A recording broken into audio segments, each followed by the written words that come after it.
Well, the 2019 Game Awards have come and gone, and if you didn't watch the show, you really didn't miss much. It was ad upon ad inside game trailer upon ad inside ad upon game trailer inside ad, as fast as you could possibly watch the entire show, and we didn't learn a whole lot. Again, as was with last year, the event was majorly overhyped. No Elden Ring, no Last of Us 2, no Starfield, no Elder Scrolls 6, no God of War 2, no Baldur's Gate. Nothing really meaningful was revealed at the game show.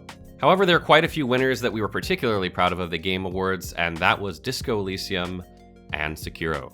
Disco Elysium took home awards for Best RPG, Best Indie Game, and Best Narrative, while Sekiro took Best Action Adventure Game and the coveted Game of the Year award.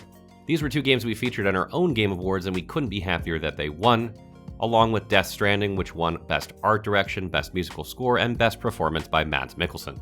Despite a rather lackluster event, there were about half a dozen or so games that did catch our attention, and we wanted to bring them to you guys here so you could kind of get a recap of things you might wanted to see and not have to wade through everything. Some of these will be doing their own videos on and previews later to get more in-depth details as more becomes known, and some of these probably not, but I still thought it would be best to share them with you in case you wanted to have a look. The first of these is Godfall, which looks to be a PlayStation 5 launch title releasing sometime in holiday 2020, so late next year. And it looks to be some sort of Warframe clone, if you will. I don't know if clone's the right word, but it has very much a Warframe vibe. I myself thought it was even Warframe just looking at the trailer. But it's been described as a hack and slash type melee looter. So it's maybe more melee focused than Warframe is. It doesn't have guns, etc. that we know of. But it's going to be kind of a Warframe-like game. So if you're a fan of Warframe or you like Warframe's combat and gameplay, this is definitely one you're going to want to keep a lookout for. It's going to be up to 3-player co-op, so there is that as well. The next game that people might be interested in is Senua's Saga Hellblade 2. This is the sequel to Senua's Sacrifice Hellblade that came out a couple years ago. This was very well received by many, many people, and it was kind of short, so it'll be interesting to see if the sequel is much longer now that it's probably got, you know, a much larger budget due to the success of the first game, so that's one you're going to want to keep an eye out for. The next game that was announced, which is kind of a shocker probably to most people, was by Riot Games, and they are making a turn-based RPG called Ruined King. Yes, you heard that right. They are branching out into the turn-based genre, and we don't really know much about this game. There was no gameplay revealed, just kind of a teaser trailer, but we know Riot is, extremely popular. They have a huge marketing budget. I'd be curious to see what they do with this game. Obviously, we're huge fans of RPGs. We're pulling for it to be a good game, no reason not to. Let's hope this is something interesting, maybe something new we haven't seen before. Another fan favorite that's been in the works, but the release date was not previously known, was Ori and the Will of the Wisps, which will be launching on March 11th, 2020, so not that far off, just a few months down the road, and the gameplay looks spectacular. We're a big fan of the first game. This is probably something I'm going to be streaming, actually, on the Twitch channel in the not-so-distant future, maybe in January, so stay tuned for that. But if you want to see more about it, be sure to check out the trailer, March 11th on that one. One of my personal favorites that was announced at the Game Awards is Dungeons & Dragons Dark Alliance.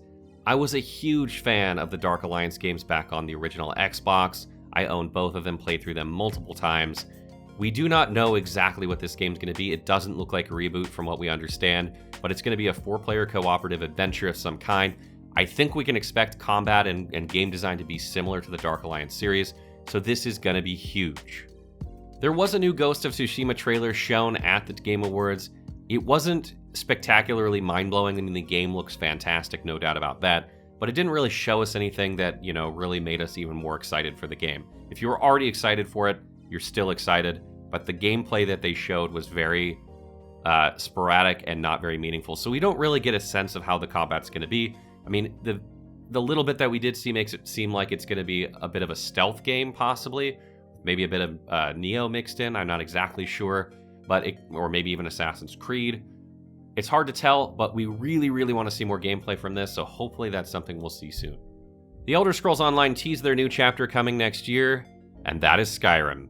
That's right, Skyrim is finally coming to the Elder Scrolls Online, so this would be something that will be really exciting, particularly if you're a fan of Skyrim, which many, many people are, myself included. So I can't wait to see how Skyrim looks like in Elder Scrolls Online. Huge Elder Scrolls Online fan. As long as you guys are aware, Skyrim belongs to the Nords. These chapters usually come out in May, June, so I expect to see some more upcoming details about this through the next coming months. ZeniMax is usually on top of their promotion and information. They gradually let out bit by bit over the months through this, so I expect more information to trickle in over the next couple months. and we'll get a real good sense of what they're adding with this expansion in May, June. The New World MMO was teased by Amazon Studios. This game's been in development for several years. I got to play it a couple years ago at Gamescom. I gotta say, the trailer looked nothing like what I played. Either they've changed the game drastically in 2 years, which they could have, or that trailer was just false advertising. I don't know which it is.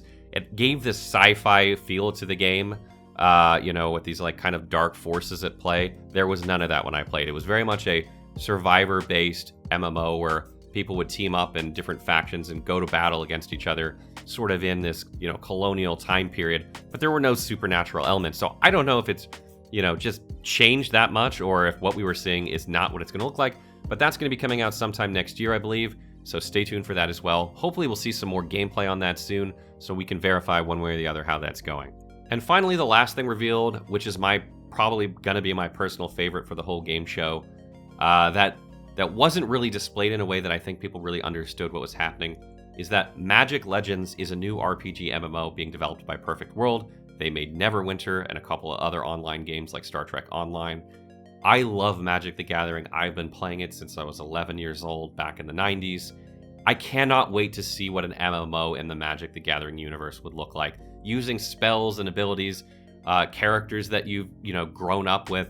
This could be something I play ad nauseum forever. So that's coming. We don't know when it's coming, but it could be huge. It may not be, but it could be.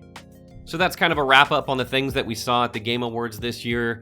Obviously, some of these will be going into more depth. New World, by the way, comes out in April 2020, and we may be going to check out that game in early March. So we should have some more information on that one. I cannot wait to dig into some of these games. Some of these look phenomenal, and I was not expecting a lot of these. It wasn't what we wanted from TGA this year. We didn't get to see the games like Elden Ring or, Last of Us 2 or Elder Scrolls 6. Nothing real like, you've been waiting and waiting for. But despite that, I do think there were a few good games. I do think it was overhyped, but I am excited for a few of these titles announced, and I really hope that they'll be something we enjoy. The gaming industry definitely needs more good RPGs, and you can never have enough, and I'm always pulling for them. Doesn't matter who's making it, you always want it to be good, because if it's good, you're going to want to play it. If you haven't already, be sure to check out our Fexi Awards, which are our Game of the Year awards we do every year at the end of the year. We've already put those out about a few days ago, so if you want to know what we thought were the best games of the year in each category with a few of our own categories, be sure to check those out. These are always tailored a bit to the Fextralife community, so they have a pretty good focus on role-playing games and action games. So check those out if you haven't already. And stay tuned for more coverage of the Game Awards games, and we will bring to you just about all the information we can find.